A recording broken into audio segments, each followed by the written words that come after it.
Hello students, आज अपन biomolecule के अंदर जो टॉपिक पढ़ेंगे वो है लिपिड्स। लिपिड्स जिसे फैट एंड ऑयल्स भी कहते हैं।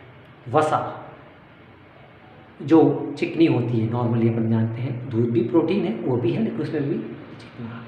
CHO कार्बन हाइड्रोजन ऑक्सीजन के मेन सब्सटेंस है, जो मेन मॉलिक्यूल से ये वो लिपिड्स का मेकअप होता है, बना हुआ होता है, मेकअप होता है। इसमें ये फैटी एसिड से और ग्लिसरॉल इसके छोटे छोटे सब्सटेंस है जिसके मिलकर ये लिपिड्स की फॉर्मेशन होती है। और ये जो लिपिड्स है बेटा इनसॉल्युबल वाटर है। हम जानते हैं कि लिपिड्स जो होगी वह पानी में घुलेगी नहीं। तेल है, हम जानते हैं पानी के अंदर डालते हैं, घी है पानी के अंदर ऊपर डालते हैं, तो वो मिक्स नहीं होता है बायोकेमिस्ट्री के अनुसार, तो वो इनसॉल्युबल ऑफ वाटर है। और इसके एग्जाम्पल आपकी बुक में आ रखे हैं, बिल्कुल जो है फैटी एसिड है और पाल्मिटिक एसिड्स है, ग्लिसरॉल्स है और ट्राइग्लिसराइड है और कोलेस्ट्रॉल्स है। ये वाला ये है लिपिड्स। ज़्यादा इस पर डिस्कस आपकी बुक में नहीं दिया है। अब बात आती है अपना नेक्स्ट जो बायोमोलिक्यूल जो टॉपिक आ रहा है वह है मेटाबॉलिक बेसिस ऑफ लिविंग। इसमें क्या है बेटा कि यहाँ पर कि कोई भी जो नॉर्मल जो लिविंग थिंग है उसका मेटाबॉलिक कोई एक पथवे है, रास्ता है, उसमें क्या होता है कि यदि जो सिंपल जो है फॉर्मेशन से कॉम्प्लेक्स फॉर्मेशन में बन रही है, जैसे एसिटिक एसिड से कोलेस्ट्रॉल का बनना, तो वह हो जाएगा यहाँ पर। ये दूसरी पोजीशन होती है कि भैया जो कॉम्प्लेक्स है वह कन्वर्ट हो रहा है सिंपल सब्सटेंस में, तो उसका एग्जांपल आपकी बुक में आ रखा है glucose convert to lactic acid in muscles में। जो हमारी मसल्स है उसके अंदर जो जब थकान होती है ग्लूकोज वहाँ पे कन्वर्ट हो जाता है लैक्टिक एसिड के अंदर। तो ये जो दो फेज आपकी बुक में एग्जाम्पल के रूप में आई है। अब मेटाबॉलिक फर्स्ट चैप्टर में अपन डिस्कस कर चुके हैं कि वह क्या है बेटा। मेटाबॉलिक जो है उसके दो फेज चलते हैं, टू फेज चलते हैं। मेटाबॉलिक एनाबॉलिक प्लस कैटाबॉलिक, वो वाली तो इक्वल टू मेटाबॉलिक। अब एनाबॉलिक क्या है, एनाबॉलिक के अंदर बात करें कि किसी भी जो सब्सटेंस है उसका बायोसिंथेटिक पथवे होना। याद रखना कि जो है एनाबॉलिक के अंदर अगर अपन डिस्कस करेंगे तो यहाँ पे अपन को याद रखना है कि ये बायोसिंथेटिक पथवे है। यहाँ पर किसी चीज़ का क्या हो रहा है बेटा, निर्माण हो रहा है, बन रही है। कैटाबॉलिक क्या है, कैटाबॉलिक के अंदर क्या बेटा डिजेनरेट होगा, वह कोई भी जो सब्सटेंस है या मॉलिक्यूल्स है वह क्या होगी, ब्रेक डाउन होगी, टूटेगी। तो ये जो चीज़ है आपस में बिल्कुल जस्ट ऑपोजिट आपस में रिकॉर्ड चलती रहती है, उनको कंबाइंड के अंदर अगर बोलते हैं मेटाबॉलिक। यहाँ पर उसकी फॉर्मेशन हो रही है तो यहाँ वापस यूज़ आ रही है। याद रखना ये फॉर्मेशन हो रही है, बना रही है, तो यहाँ पे जो चीज़ बन रही है उसका वापस क्या हो रहा है, ब्रेक हो रही है, टूट रही है, टूटने के बाद वापस उसका यूज़ आ रहा है। तो ये जो दोनों फेज है एनाबॉलिक रिवर्स कैटाबॉलिक, कैटाबॉलिक वापस convert into anabolic into metabolic. ये एक लिविंग थिंग का सिग्निफिकेशन करेक्टर है, जान बिल्कुल करेक्ट है, अपन बात करते हैं। और हम जानते हैं कि यहाँ पर जैसे डिस्कस किया था, आगे 12th क्लास में भी आएगा कि जो एक मेटाबॉलिक पथवे है बेटा, वहाँ पर ग्लूकोज कन्वर्ट तो लैक्टिक अम्ल में हो रहा है, बट एक और प्रोसेस होता है जो बात करते हैं उसको बोलते हैं ग्लाइकोलाइसिस। ग्लाइकोलाइसिस ऐसा एक प्रोसेस है बेटा जो लगभग 10 स्टेप में कवर होता है, 10 फेज में कवर होता है, और वहाँ पे पायरोलिक एसिड डेवलप होता है, जो अपन आगे 12th क्लास में इसका पूरा डिस्कस है। तो वो भी एक तरह का इसके अंदर मेटाबॉलिज्म के अंदर फेज है। अब जब ये फेजेस चल रही है, मेटाबॉलिक चल रही है, कहाँ चलेगी बेटा, एक लिविंग सेल के अंदर, साइटोप्लाज्म के अंदर चल रही है, माइटोकॉन्ड्रिया है, ER है, डिस्कस कर चुके हैं अपन, SR वो सब, तो वहाँ पर ये प्रोसेस चल रहा है। तो बेटा जो एनर्जी रिलीज होगी वह एनर्जी ATP के रूप में होगी, और ATP हम जानते हैं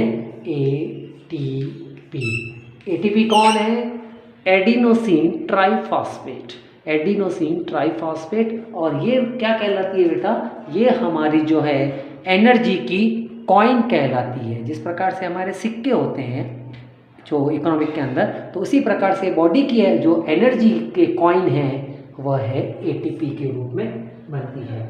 और इसके अंदर ही एक रासायनिक केमिकल बॉन्ड होता है। और ये आगे भी एक जो इससे रिलेटेड एक पॉइंट और आता है एटीपी, एडिनोसिन ट्राइफॉस्फेट, ये आपस में इंटरचेंज भी होते हैं।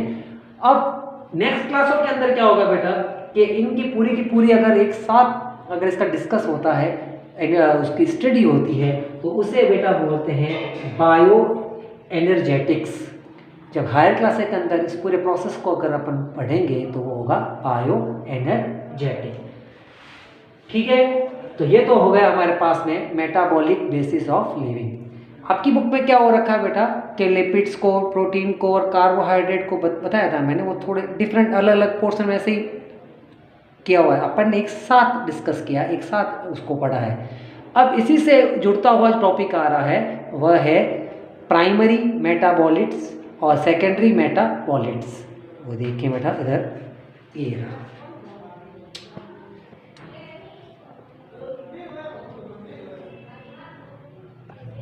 इसमें क्या होगा बेटा, हम in animal tissues presence of all categories of compounds such as carbohydrates, protein, lipids, nucleic acids. ठीक है, तो बेटा प्राइमरी जो मेटाबॉलिट्स जो है वह क्या है कि जो हमने डिस्कस किया सारे के सारे बायोमोलिक्यूल्स के अंदर, वह एनिमल टिश्यू के अंदर प्रेजेंट है उनकी, और कंपाउंड के रूप में, छोटे छोटे कॉम्प्लेक्स के रूप में, कंपाउंड के रूप में वहाँ पे अवेलेबल है। और जैसे कार्बोहाइड्रेट्स हैं, प्रोटीन्स के मॉलिक्यूल्स हैं, लिपिड्स के मॉलिक्यूल्स हैं, न्यूक्लिक एसिड्स के मॉलिक्यूल्स हैं। और वो प्राइमरी क्यों है, क्योंकि ये लिविंग सेल के लिए एसेंशियल है, कंपलसरी है, इन सब का वहाँ पे प्रेजेंस होना कंपलसरी है। प्लस प्राइमरी में जो मेटाबॉलिट्स जो है बेटा, उनका हमारी बॉडी के अंदर क्या उनका फंक्शन है, क्या उनका काम है, क्या उनका सिग्निफिकेशन है, वो तो हमको पता है। इसीलिए ये प्राइमरी मेटाबॉलिट्स। और हम जानते हैं कार्बोहाइड्रेट्स टूटेगा, प्रोटीन अगर ब्रेक डाउन होगा, एनाबॉलिक कैटाबॉलिक की होगी, तो इनसे क्या रिलीज होगी, एटीपी रिलीज होगी। और एटीपी रिलीज होगी तो जो हमारी सेल्स है वो अपना फंक्शन, काम भी जो पूरा करेगी, लिविंग के सारे मेटाबॉलिक्स के प्रोसेस पूरा करेगी। ठीक है, तो प्राइमरी मेटाबॉलिट्स के सारे play no role normal physical. जो सारे के सारे इनके जो काम हैं, इनके जो हमारे बॉडी में क्या क्या फंक्शन है, उनको हमको जानकारी है। अब सेकेंडरी मेटाबॉलिट्स ये क्या है, ये थोड़ा सा ध्यान दीजिए बेटा। इसमें अपन को ये याद रखना है कि कुछ ऐसे सब्सटेंस है, बिल्कुल इसी लैंग्वेज में समझाने की कोशिश कर रहा हूँ बेटा।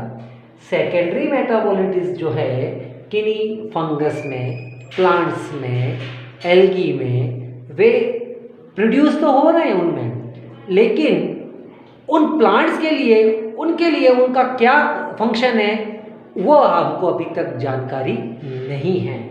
Do not role in function, कि उनका रोल, उनके जहाँ ये खुद बन रहे हैं वहाँ उनका कोई क्या, किस लिए बन रहे हैं वहाँ पे उनकी जानकारी हमको या साइंटिस्टों को अभी तक नहीं है।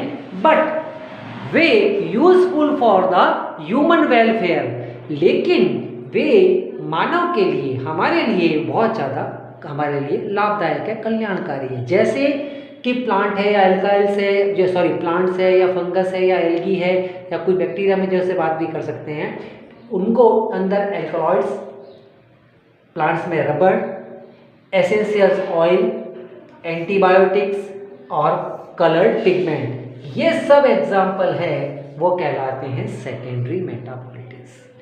वापस समझिए, ये जो सारे के सारे प्रोड्यूस हो रहे हैं, बन रहे हैं, वो प्लांट में या फंगस में या जो कह सकते हैं किसी भी जो लिविंग थिंग में, वहाँ पर प्रोड्यूस तो हो रहे हैं, बन तो रहे हैं, लेकिन उनके खुद में इनका क्या काम है उसकी जानकारी अननोन है, अभी तक जानकारी हमको नहीं हुई। Do not role in the function, उनका क्या काम है वहाँ पे, बट हमारे लिए, मानव के लिए यूजफुल फॉर ह्यूमन वेलफेयर, ये हमारे लिए वाकई काम के हैं। रबड़ है, एसेंशियल ऑयल्स है, एंटीबायोटिक्स लेते हैं, कलर पिगमेंट से अपन काफ़ी इंडस्ट्रीज के अंदर काम आते हैं, तो ये कहलाते हैं सेकेंडरी मेटाबॉलिज्म।